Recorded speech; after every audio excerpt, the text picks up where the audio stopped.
नमस्कार।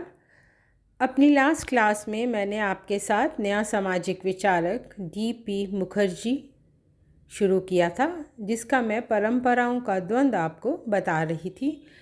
उसी परंपराओं के द्वंद्व को हम आज आगे बढ़ाते हुए डीपी मुखर्जी के विचारों को जानेंगे। डीपी मुखर्जी परंपराओं के अध्ययन पर अधिक बल देते हैं।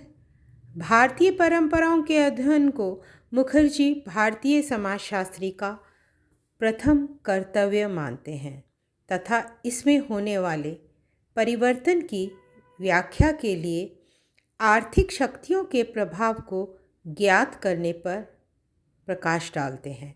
मुखर्जी कहते हैं कि भारतीय समाजशास्त्री के लिए एक समाजशास्त्री होना ही पर्याप्त नहीं है, बल्कि उसे पहले एक भारतीय भी होना चाहिए। अपनी समाज व्यवस्था को समझने के लिए उसे स्थानीय जनरीतियों, रूढ़ियों एवं प्रथाओं में भाग लेना चाहिए। उसे भारत की विभिन्न विद्याओं का ज्ञान होना चाहिए और उन विद्याओं के ज्ञान के लिए उन्हें मतलब समाजशास्त्रियों को संस्कृत की एवं निम्न विद्याओं के लिए स्थानीय भाषाओं का ज्ञान होना चाहिए। मुखर्जी कहते हैं कि जब तक भारत के समाजशास्त्री का प्रशिक्षण संस्कृत या ऐसी ही किसी भाषा में जिसमें की परंपराएं प्रतीक के रूप में मूर्तिमान है पर आधारित नहीं होता है, तब तक भारत में अनुसंधान का कार्य केवल दूसरों का अनुकरण ही कहा जा सकता है। मुखर्जी ने खेद प्रकट करते हुए लिखा है कि मुझे देखकर दुख होता है कि किसी प्रकार हमारे भारतीय विद्वान उन आधुनिक वैज्ञानिकों की तकनीकों के आकर्षण के सामने बिना किसी प्रतिरोध अथवा सम्मान के झुक जाते हैं, जिन्हें बाहर से प्राविधिक सहायता तथा क्रिया आत्मज्ञान के अंग के रूप में आगाह किया जाता है। बौद्धिक लेने देने में जो कुछ चल रहा है उससे ऐसा प्रतीत होता है कि हमारे पास अपना कुछ प्रस्तुत करने के लिए ना तो कुछ शर्तें हैं और ना खड़ा होने के लिए आधार। मुखर्जी कहते हैं कि भारतीय धर्म और संस्कृति समूहवादी प्रकृति की है। कौन सी प्रकृति की है?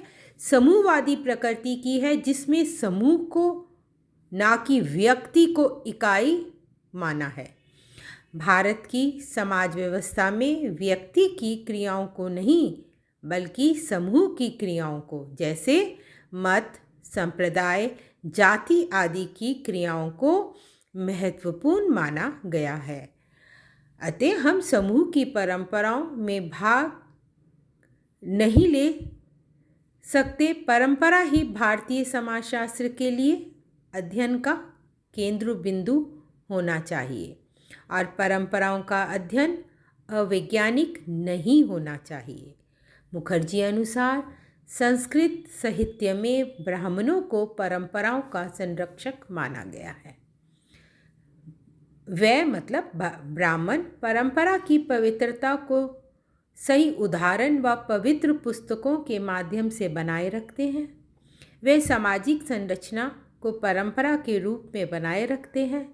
जाति प्रथा भी परंपरा है और ब्राह्मण उसके संरक्षक हैं। इस प्रकार परंपरा भारतीय व्यवस्था का इतिहास है। इसके द्वारा भारतीय समाज की निरंतरता बनी रहती है। परंपराएं अनुदान क्रियाओं की सूचक हैं। इसका अर्थ ये नहीं है कि परंपराओं में कोई परिवर्तन नहीं होता। इसका अर्थ ये है कि परंपराओं में भी परिवर्तन होता है। मुखर्जी ने परंपराओं में परिवर्तन के 3 सिद्धांत बताए हैं: श्रुति, स्मृति और अनुभव। अनुभव एक क्रांतिकारी सिद्धांत है। कुछ उपनिषद इस पर आधारित हैं। व्यक्तिगत अनुभव परिवर्तन का मूल कारण रहा हो, किंतु वह शीघ्र ही सामूहिक अनुभव का रूप ग्रहण कर लेता है। मध्य युग से लेकर आधुनिक युग तक संपूर्ण इतिहास ये बताता है कि सामान्य अनुभव परिवर्तन का कारण रहे हैं। यदि हम विभिन्न संप्रदायों और धार्मिक ग्रंथों की उत्पत्ति को ज्ञात करें तो हम पाएंगे कि उनका प्रारंभ उनके जन्मदाता संतों के व्यक्तिगत अनुभव के कारण हुआ है और बाद में वह सामूहिक अनुभव के रूप में फैल जाते हैं। उच्च परंपराएं मुख्य रूप से बौद्धिक थी, जो स्मृति और श्रुतियों में केंद्रित थी, जिसमें परिवर्तन वाद विवाद, तर्क, बुद्धि, विचार के कारण होता था। बुद्धि विचार को अनुभव से उच्च परिवर्तन का साधन माना गया है। जब उच्च व निम्न बौद्धिक परंपराओं में संघर्ष पैदा होता है तो कुछ अमूर्त विचारों एवं भावनाओं के द्वारा उन्हें निकट लाने का प्रयत्न किया जाता था। मुखर्जी ने परंपरा और आधुनिकता के संबंधों पर भी विचार किया है। वे कहते हैं कि वर्तमान का अध्ययन अतीत के संदर्भ में ही हो सकता है, अतः आधुनिकीकरण को समझने से पूर्व परंपरा को समझना जरूरी है। वे कहते हैं कि परंपराएं कभी मरती नहीं हैं, वरन नवीन परिस्थितियों के साथ परंपराएं सामंजस्य एवं अनुकूलन कर लेती हैं। केवल तीव्र आर्थिक परिवर्तन ही परंपराओं को नष्ट कर सकते हैं। आधुनिकीकरण के बारे में डीपी मुखर्जी लिखते हैं कि ये एक गतिशील तथ्य है, एक ऐतिहासिक प्रक्रिया है। परंपरा के अभाव में आधुनिकीकरण का कोई अर्थ नहीं है। ये सापेक्ष अवधारणा है और परंपरा से संबंधित है, उससे पृथक और उसके विरुद्ध नहीं। परंपरा और आधुनिकता के अंतर्मेल से परंपरागत मूल्यों और सांस्कृतिक प्रतिमान में जो विस्तार और परिमार्जन होता है वही आधुनिकीकरण है। आधुनिकीकरण का तात्पर्य परंपराओं से मुक्ति नहीं है। परंपरा भी कोई स्थिर अवधारणा नहीं है, इसमें निरंतरता है। परंपरा आधुनिकीकरण में बाधक तत्व नहीं, बल्कि उसे प्रेरित करने वाली दशा है। इस प्रकार मुखर्जी आधुनिकीकरण को परंपरा पर आधारित प्रक्रिया मानते हैं। परंपराएं हमें अनेक विकल्पों में से उपयुक्त को चुनने का अवसर प्रदान करती हैं। ये एक ऐसे सांस्कृतिक प्रतिमान का विकास करने का अवसर देती हैं जिससे प्राचीन और नवीन का समन्वय होता है। नवीन मूल्यों और संस्थाओं की उत्पत्ति पहले से तैयार पृष्ठभूमि हो सकती है। परंपरा और आधुनिकता के टकराव के वाद और प्रतिवाद के द्वंद्व से जो संशोधित और समन्वित स्थिति उत्पन्न होती है उसी को हम आधुनिकीकरण कहते हैं। मुखर्जी का मत है कि भारत की प्रगति की योजनाएं यहाँ की सांस्कृतिक परंपराओं के संदर्भ में ही बनाई जानी चाहिए। उनका मत है कि परंपराओं का विकास द्वंद्व के द्वारा होता है। समाजशास्त्र में परंपराओं के अध्ययन का महत्व दर्शाने की दृष्टि से उन्होंने महात्मा गांधी के द्वारा प्रस्तावित आर्थिक पुनः निर्माण की योजना का अध्ययन करने की भी सलाह दी है। योजनाओं का अध्ययन करने की भी सलाह दी है। संक्षेप में डीपी मुखर्जी कहते हैं कि समाजशास्त्र का अध्ययन मुख्य रूप से परंपराओं का अध्ययन है। परंपराओं के अध्ययन में प्रतीकों का अध्ययन सम्मिलित है, जो कुछ विशिष्ट परिस्थितियों में रचनात्मक एवं गतिशील है। अतः मूल्य और प्रतिमान सामाजिक संरचना से उनके संबंध बनाए रखते हैं। परंपरा का अर्थ।